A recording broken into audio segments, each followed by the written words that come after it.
L'invité de Smart Impact, c'est Christian Guénaud. Bonjour. Bonjour. Bienvenue. Vous êtes le cofondateur de Watsi, entreprise créée il y a 2 ans avec Benjamin Griveaux. C'est quoi Watsi Solutions ? Pour Watsi, on est parti de 2 constats assez simples. C'est qu'un des grands freins à la bascule de la population, des conducteurs vers la mobilité électrique, c'est l'absence de points de recharge dans leur environnement immédiat, là où leurs voitures sont garées. Ouais. Au bureau, au travail, chez soi. Ça, c'est le premier constat, c'est le premier frein. Le second, c'est à l'autre bout de la chaîne, c'est le peu d'appétence ou les quelques freins qui peuvent exister du côté de ceux qui gèrent ces parkings, ces lieux, une copropriété, un parking d'entreprise, à basculer vers un véritable équipement à grande échelle pour avoir des parkings d'entreprise qui commencent à être véritablement équipés. Donc pourquoi il y a ce manque d'appétence ? Pourquoi il y a ce manque d'appétence ? Pour une raison qui est assez simple et facilement compréhensible. Équiper à grande échelle un parking, c'est cher et c'est compliqué. Installer quelques bornes, ça va, un peu en mode démonstrateur. Commencer à se projeter en disant je vais équiper toutes mes places de parking, 30, 40, 50, 100. Aujourd'hui, avec les technologies et les offres qui existent, c'est extrêmement cher. Ouais. Et donc, vous proposez un type de charge différent, des coûts différents ? Expliquez-nous le modèle. On est parti, en fait, on a redécortiqué tout ce qui est la recharge aujourd'hui telle qu'elle se pratique. On a pris chacune des composantes, le matériel, les conditions d'installation et puis les conditions d'opération, parce que c'est des parcs qui doivent vivre, qui doivent être opérés, qui peuvent aussi coûter dans leur vie. Et on a regardé comment on pouvait réduire la complexité et le coût de chacun des postes. Okay. Sur le matériel, on est parti d'une approche très simple qui est ça sert à rien d'embarquer énormément d'électronique pour faire des bornes très puissantes. En pratique, on n'en a pas l'usage. Est-ce que vous savez combien de kilomètres en moyenne les gens font avec leur véhicule en France ? Avec leur véhicule électrique ? Leur véhicule. N'importe quel véhicule en général. Non, dites-moi. 45 km. En Ile-de-France, c'est 16. Par jour ? Par jour. Ok. Par jour, 45 km sur des prises sur de la recharge basse puissante comme on la pratique, c'est 2 heures de recharge. Quand vous restez au bureau 6 heures, 7 heures, quand vous passez 10 heures chez vous et que votre voiture dort dans le parking de votre résidence, pas besoin de plus. Donc ça, c'est pour le matériel.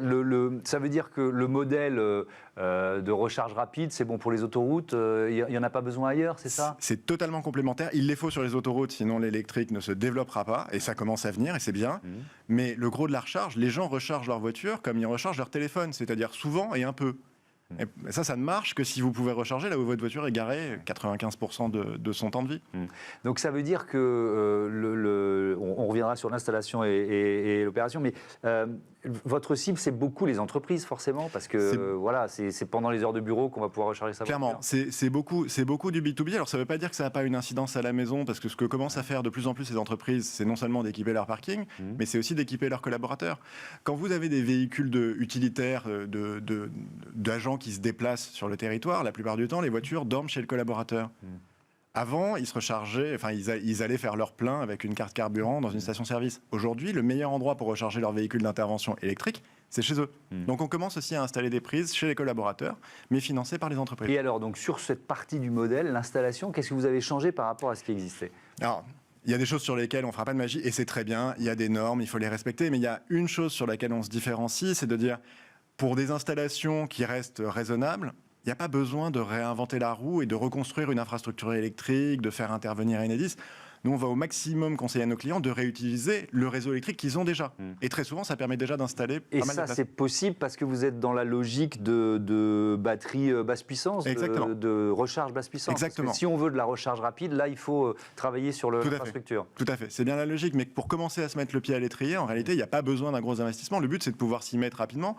Et nous, on pratique, sans avoir besoin de changer l'infrastructure du lieu dans lequel on opère, on arrive à équiper 15% des places, 20% des places. Et donc, ça veut dire que c'est moins cher déjà à l'investissement, notamment pour les entreprises ou pour les bailleurs, quand c'est une copropriété. Exactement. Exactement. Et c'est encore mieux dans le neuf, puisque la réglementation est assez bien faite sur la construction.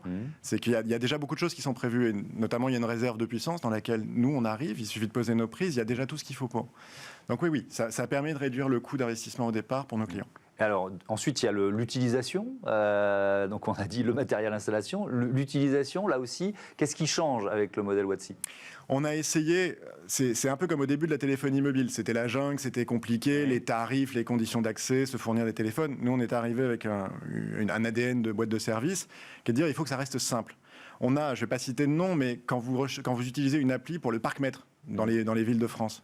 Vous avez pris l'habitude de pouvoir lancer vos 3 heures de stationnement avec 2 clics. Ouais, nous, c'est ce qui nous guide. Il ne faut pas qu'il y ait plus de 2 ou 3 clics sur un téléphone pour recharger une charge, pour lancer une charge. On a des matériels avec un QR code. Vous arrivez avec votre téléphone, vous flashez le QR code, vous faites 2 clics et vous avez lancé votre charge. Et il faut que ça reste simple. Ouais. Vous en êtes où justement du développement de Watsi, créé il y a 2 ans, donc c'est une jeune entreprise. Vos premiers clients, ce sont des entreprises justement aujourd'hui? Alors, on a pris ces 2 ans de gestation pour pouvoir s'assurer qu'on était cohérent avec nous-mêmes. Donc, on a pris le temps de pouvoir développer nos produits et de les produire en France, ce qui n'est pas neutre aussi sur notre engagement. Donc, les bornes sont produites en France? Les bornes sont produites en France. Elles sont produites chez un de nos partenaires à Laval, et c'était un élément important pour nous. C'était de dire, soyons cohérents. On demande aux consommateurs d'essayer au maximum d'acheter des voitures qui sont fabriquées en Europe. Nous, ça doit être la même logique sur les systèmes de recharge. Est-ce que c'était si simple? Est-ce qu'il y avait, ou est-ce qu'il y avait un opérateur, il fallait absolument travailler avec lui, vous avez pu faire jouer la concurrence? On peut toujours être grognon sur plein de choses en France, mais il y a une chose qu'on oublie de dire, c'est qu'on a un tissu de PME et de TI qui sont capables, alors peut-être pas pour des séries et de millions d'exemplaires, mais d'accompagner des sociétés comme nous, qui ne sont pas énormes, dans de la fabrication de petites séries, de prototypes, et puis de séries importantes. Et ça, il y a un tissu incroyable de partenaires. Nous, le nôtre est à Laval, mais il y en aurait eu bien d'autres. D'accord. Donc on sait produire en France aujourd'hui. Ce tissu existe. Question un peu plus générale, presque politique, sur la fin l'interdiction de la vente de voitures thermiques neuves prévue en 2035, les textes européens. On voit que c'est quand même un enjeu, j'allais dire sous-jacent, en fait presque plus assumé chez certains partis politiques et dans certains pays, de remettre en cause cette idée. Est-ce que ça vous inquiète? C'est-à-dire de se dire que la prochaine mandature européenne pourrait revenir sur ce modèle de passage au tout électrique? Est-ce que ce sera un chemin simple? Non. Et d'ailleurs, personne ne le dit. Et vous le saviez déjà en créant l'entreprise? Et on le savait déjà en créant l'entreprise. Est-ce que c'est un mouvement qui est lancé et qui est inéluctable? C'est peut-être un peu tôt pour le dire, mais moi, je vais reprendre l'exemple, une intervention récente de Carlos Tavares, le patron de Stellantis, dont on sait qu'il l'a dit lui-même. C'est pas le plus grand fan des voitures électriques. C'est pas un fan de l'électrique, mais il a dit quelque chose qui est le réalisme économique en disant, vous pouvez pas nous avoir demandé depuis des années maintenant d'investir massivement pour développer des plateformes électriques et changer la règle du jeu en cours de route. Donc, par pitié, gardez cette règle du jeu. 2035, maintenant, la règle est claire pour tout le monde, et allons-y, on trouvera les moyens de faire. Je pense que c'est un élément essentiel sur ce chemin-là. Un chiffre sur le nombre de points de recharge ouverts au public en France, chiffre qui date d'avril de cette année, près de 130 000 points de recharge, plus 30% en un an. Cette accélération-là, parce que plus 30%, c'est quand même assez spectaculaire, elle continue? C'est une tendance, ou voire elle s'accentue même, comment vous l'analysez? Elle continue, elle s'accentue, et il faut y voir le travail qui a été fait dans la décennie écoulée pour dire on ne peut pas développer l'électrique si on n'a pas des points de recharge ouverts, donc des bornes sur autoroute, des bornes dans les supermarchés, bref, dans des lieux dans lesquels on a besoin de pouvoir se recharger vite. C'est le frein psychologique à lever. Ça lève un des grands freins psychologiques à l'achat des véhicules électriques. Là où il y a un sujet qui n'est pas encore aujourd'hui tout à fait traité, c'est que quand on regarde les projections, je prends RTE, qui est des sources publiques, pour équiper tout le parc français, ce n'est pas quelques centaines de milliers de points de recharge publics qu'il faut, c'est-à-dire accessibles à tous.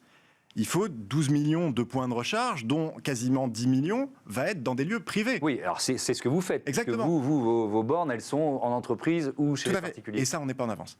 Et ça, on n'est pas en avance, et c'est un peu l'impensé de tout ce qui a été fait ces dernières années. Pourquoi on n'est pas en avance? Parce qu'il n'y a pas d'incitation de l'État? Il y a pas, comment vous l'expliquez? Il y a des incitations de l'État, mais je pense d'ailleurs qu'il ne faut pas qu'un marché repose que sur des mécanismes publics qui peuvent s'arrêter. On a construit Watsi en se disant, indépendamment de tout ça, il faut que ça puisse être économiquement viable. Non, il y a plusieurs freins. Il y a des freins techniques qui peuvent être réels, mais surtout, il manque des offres. C'est-à-dire, il manque des offres adaptées à pouvoir se dire, OK, je peux équiper une quinzaine de places dans une copropriété pour un coût qui est très modique. Encore une fois, le sujet, c'est de recharger sa voiture comme on recharge son téléphone. Ça ne doit pas être compliqué. Ça, c'est un frein. Et il y a un autre frein qui est, c'est un peu la poule et l'œuf. C'est est-ce qu'il faut avoir l'infrastructure de recharge avant d'avoir les véhicules, ou est-ce qu'il faut avoir déjà les véhicules pour se dire, OK, installons l'infrastructure de recharge. Dans le résidentiel, on en est à peu près là. C'est le moment où tout le monde se regarde un peu, et on le voit dans des copropriétés. Les discussions sont compliquées, ça se développe. C'est une demande des nouveaux arrivants, souvent dans des... Souvent une demande des nouveaux arrivants, mais... Ça peut être... Alors, je vais poser la question différemment. Je vends mon appartement, est-ce que ça peut être... C'est un bon argument de vente, de dire, vous avez une borne de recharge? Ça va le devenir. Ça ne l'est pas encore. Ça ne l'est pas encore. Ça va le devenir. Je vais prendre un exemple d'il y a quelques années, la fibre optique dans les télécoms.